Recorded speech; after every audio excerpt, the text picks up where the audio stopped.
What's going on, fellas? Coming at you guys again with yet another dating topic. Want to thank you guys for checking out the channel, and of course make sure you like, comment, and subscribe. That way you guys stay in the know when I put out new content.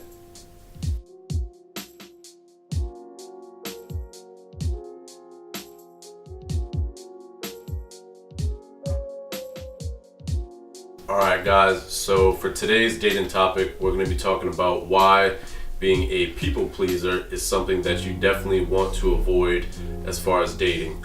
Now, as far as being a people pleaser, that's something that you generally want to avoid in any kind of situation, whether it's friends, whether it's family, any kind of relationship that you're in. But for this video, we're going to be talking about dating and why you should avoid being a people pleaser.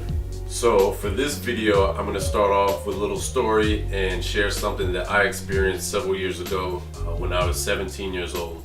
And at the time, I was in a relationship with a girl. We were dating for maybe about 5 months at that time.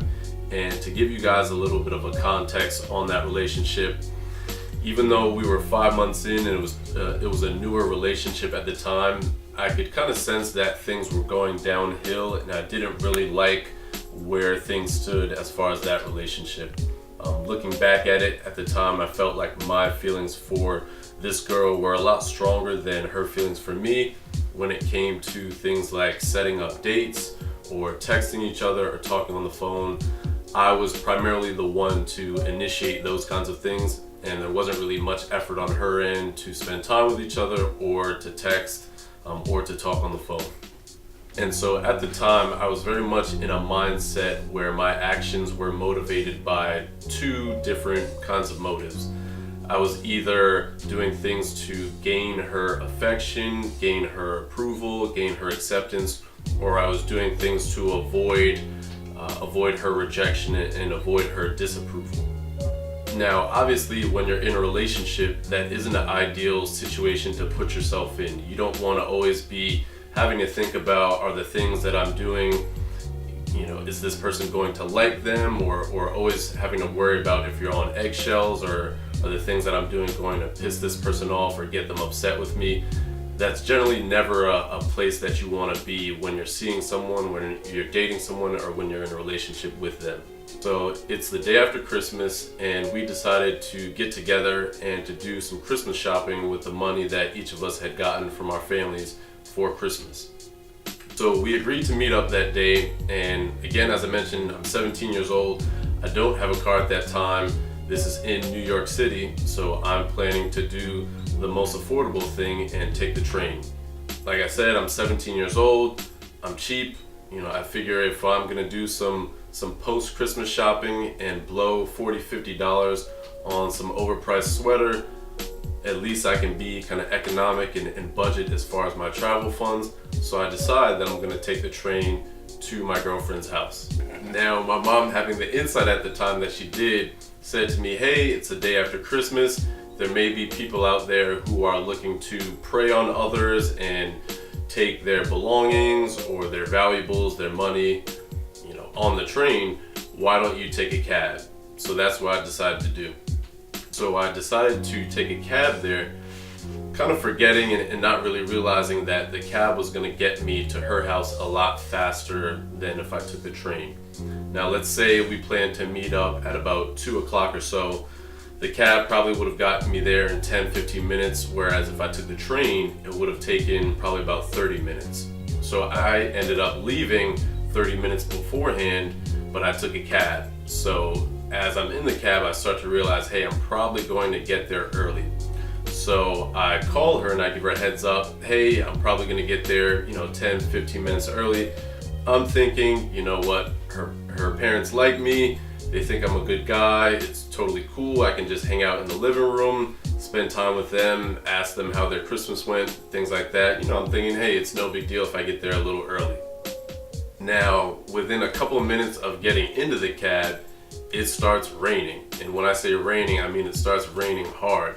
I mean like the Notebook boat scene hard. Like if you ever seen that movie, or like Ray J One Wish video, Usher you got it bad video hard. I'm talking like the raindrops were probably like this big, like literally. So I called my girlfriend up and I say, hey, just want to let you know I decided to take a cab there. I'm probably gonna get there 10-15 minutes early. Is that cool with you? And I'm thinking, hey, you know what? It's totally cool with her. It's the day after Christmas. You know, we've been in the Christmas holiday spirit. No big deal. It's not gonna be much of a problem. Now, that wasn't what happened, as I'm sure you guys were probably predicting, right? I call her up and I try to explain that to her, and the first thing she says is, I told you to come at 2 p.m. Now I have to rush to get ready because you're coming there early. So at that point, I'm thinking to myself, man, like I cannot win. Not even the day after Christmas. Like I can't get any wins right now. So you know what I end up doing, Captain People Pleaser over here, I end up getting out of the cab about 10 blocks before where her house is and walking in the pouring rain just so I can get there when she asked me to be there. That's right, I decide to walk there. Now, I don't know where you guys live, but I got out probably about 10 blocks from her house. These are not regular 10 blocks. For those of you who live in New York City, these are Central Park West blocks. Now, just to give you guys some perspective on how big these blocks are, let's say you lived on 90th Street and you shaved before you left the house. By the time you got to 100th Street, you already had a little bit of a shadow growing. Like that's how long these blocks were. So I finally get to her house, literally drenched in water. It's pouring rain out. And the thing that I care about the most, not the fact that I'm soaking wet, not the fact that I walked for, 10-15 minutes to get there in the pouring rain. You know what I care about the most? The fact that I got there when she told me to get there. Now, the story gets better. I get to her house, ring the doorbell, she comes to the door. You know, I'm expecting something from one of those romance movies. She runs and jumps on me and gives me a hug and caresses my face and gives me a big kiss. You know the first thing that she says to me, she looks at me as I'm standing there in the doorway and she goes, "Why are you wet?" She asked me why I was wet. Now, up until that point, that was, being totally transparent with you guys, that was probably one of the biggest blows to my 17-year-old self-esteem at the time. Because like I said, did I care that, I was drenched in rain and soaked wet? No, not really. Did I care that I had to walk 10-15 minutes to get to her house?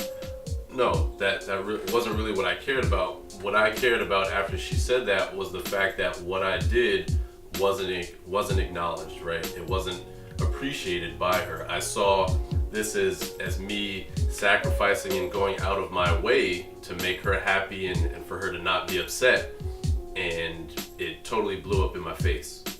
Now, I share that story with you guys as an example of why you shouldn't do things when you're dating someone or when you're in a relationship just for the sake of their approval or for their acceptance.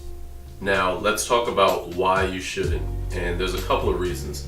One is that trying to be a people pleaser and trying to do things just to make this person happy isn't something that's sustainable. If you think about the direction that relationship was heading, I was going to constantly be doing things to make her happy and to avoid her being upset, but never would I ever, put myself first. I would never be able to make room in that relationship for my feelings, for my desires, for the things that make me happy, right? I would always be putting her first and putting me, second, for lack of better words, right? When you're a people pleaser and you're always doing things for someone else's benefit, you're never going to put yourself first and you're never going to be able to achieve the best version of yourself. The more you try to sustain that behavior, the more and more that you start to neglect yourself, right? And I've seen guys' lives get totally torn apart by being a people pleaser when it comes to women, when it comes to dating, when it comes to relationships, right? It starts impacting their academic performance, it starts impacting their physical health. They're not taking as good care of their body and their physique as they used to, because all of their time and their energy is spent on this one woman, right? It may even impact their relationships with their other loved ones, their friends, their family. It may start to impact their career goals and their career aspirations, because now they're investing all of their time and their energy and their financial resources into this one woman just to make sure that she's happy, just to make sure that she's not upset with him.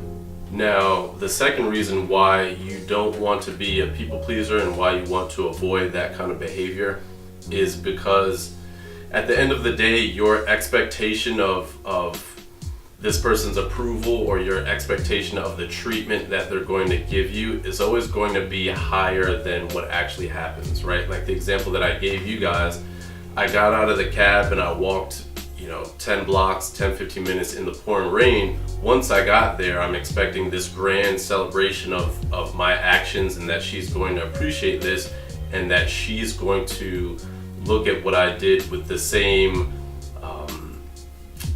acceptance and with the same appreciation that I look at my actions. And what happened at the end of the day is that wasn't the case, right? So now my self-esteem is kind of crushed because I have the expectations of how she's going to view what I've done, and the reality is that she didn't really appreciate it that much, and it didn't really make that much of a deal or an impact for her, right? So when you're constantly making sacrifices of yourself just for someone else's approval, you're always going to be putting yourself behind the 8 ball, because your expectation of their approval and how they actually respond to what you've done, it almost never aligns. Alright guys, so that wraps up this video. I hope hearing my story and my explanation helps maybe some of you other guys who are dating, who are in relationships, and who see yourself as exhibiting those same kinds of behaviors. I hope that you guys can sort of see from my mistakes and the things that I've done and ways that you can correct that behavior and not put yourself in a position where you become a people pleaser. Like I talked about in my intro video, one of the purposes of this channel wasn't just to inform you guys and give you guys different explanations or advice on ways that you can build your dating skills, but also just to share some stories with you guys on my personal life and mistakes that I've made when it comes to dating and what I learned from those mistakes, with the hope that some of you guys out there can benefit from this and can kind of see yourself in the same situation that I was in. Some of my best learning experiences from dating and from being in relationships actually came from the mistakes that I made and from the times where I was hurt, or from the times where my expectations weren't met by this other person. So hope you guys benefit from that story. Looking forward to hearing some of your feedback. Maybe share some comments or some stories where you've put yourself in a position where you became a people pleaser, and also just maybe some positive stories about how you guys realized that behavior and started to correct things moving forward. So thank you guys for checking out the video. As always, make sure you like, comment, subscribe, and catch you guys next time.